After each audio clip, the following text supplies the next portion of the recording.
د نفوسو د احوال ثبتولو د غیر حضوري خدمتونو د آنلاین غوښتنلیکونو سیستم.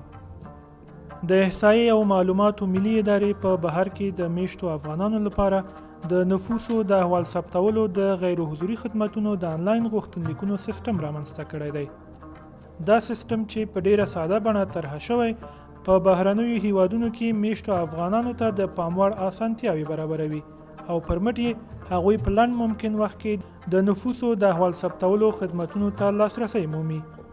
په بهر کې تاسو میشت افغانان د دې خدمتونو د ترلاسه کولو لپاره د فورمو ډکولو او په آنلاین ډول د غوښتنلیکونو لیږلو ته اړتیا لرئ.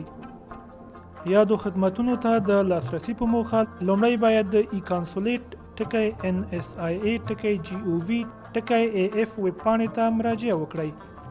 د پاڼې له پرانیستلو سره د ژبو غراوی راځي چې د ژبې له ټاکلو وروسته بله پاڼه پرانیستل کیږي.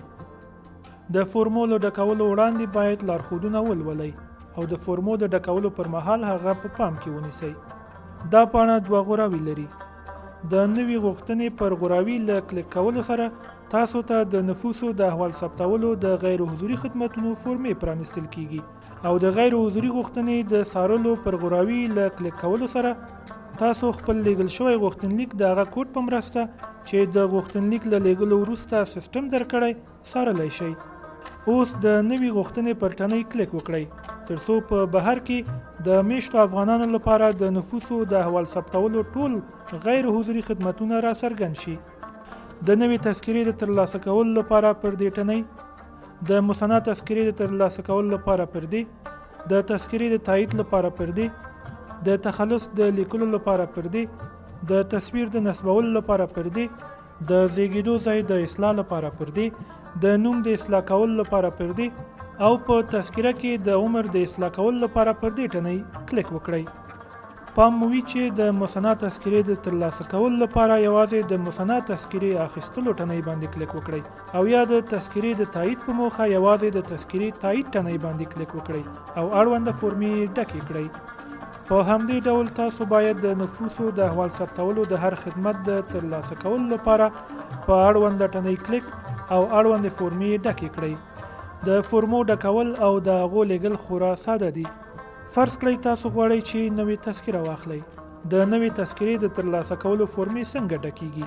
پروسه ساده ده. د دې لپاره باید تاسو د نوې تذکرې اخیستلو پر غراوي کلیک وکړئ ترڅو بلې پاڼې ته ولاړ شئ. د فورمو له ډکولو وړاندې او د ډکولو پر مهال دا لارښودونه باید ولولئ. د فورمو ډکول له دې ځایه پیلوو.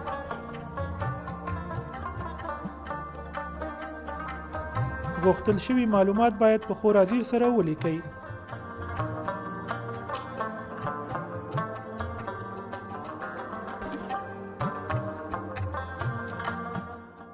په دې برخه کې د اصولي خپلوانو پر تڼۍ کلیک وکړئ. د اصولي خپلوانو شهرت او د تذکرې ځانګړنې په دې برخه کې درج کړئ. د اصولي خپلوانو ځانګړنې د هغوی د کاغذي تذکرو له مخې سیستم ته دننه کړئ. په دې برخه کې غوښتونکی خپل د سپین بیکګراوند لرونکی تصویر چې عینکې په سترګو نه وي اپلوډوي. په دې برخه کې غوښتونکی د اصولي خپلوانو تذکره اپلوډوي. باید په یاد مو وي چې د نفوسو د احوال ثبتولو د نورو خدمتونو د ترلاسه کولو لپاره په همدې ډول غوښتل شوي اسناد اپلوډ کړئ. پام مو وي چې که تصویر، تذکره او یا هم نور اسناد په سیستم کې اپلوډوئ باید فارمټ JPG یا PNG او یا هم PDF وي. که چیرې د اصولي خپلوانو تذکرو ته لاسرسی نه لرئ نو اړینه ده چې د 2 تنو افغان ضمانت کوونکو پر غراوي کلیک وکړئ او د لومړي او دویم ضمانت کوونکي معلومات او د تذکرې ځانګړنې سیستم ته دننه کړئ.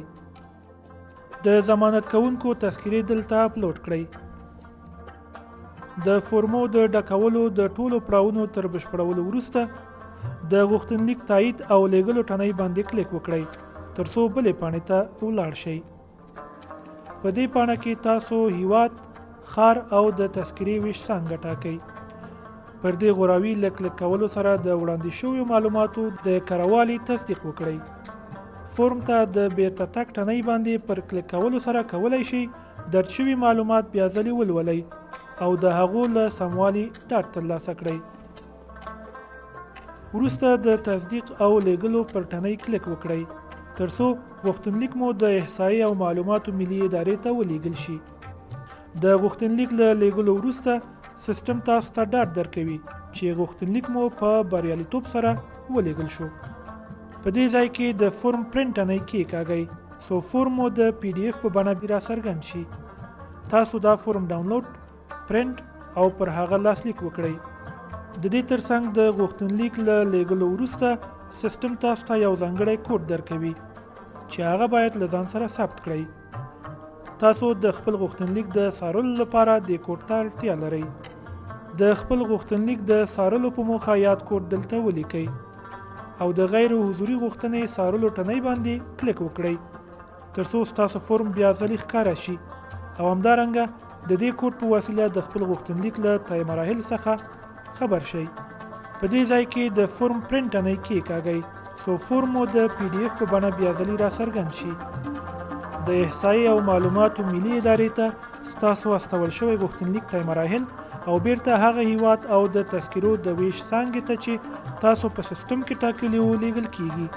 وروسته د تذکرو د ویش اړونده څانګه له تاسو سره اړیکه نیسي او د نورو مراحلو د بشپړولو په موخه مو مرکز ته غواړي. د احصایې او معلوماتو ملي اداره په بهرنیو هیوادونو کې له میشتو افغانانو غواړي چې له دې وروسته د نفوسو د احوال ثبتولو د غیر حضوري خدمتونو د ترلاسه کولو لپاره له آنلاین سیستم څخه په ګټنې په آنلاین بڼه فورمې ډکې او همدارنګه خپل غوښتنلیکونه په آنلاین بڼه وڅاري. د آنلاین غوښتنې د سیستم پر مټ د نفوسو د احوال ثبتولو غیر حضوري خدمتونو ته پر خپل وخت لاسرسی ومومئ.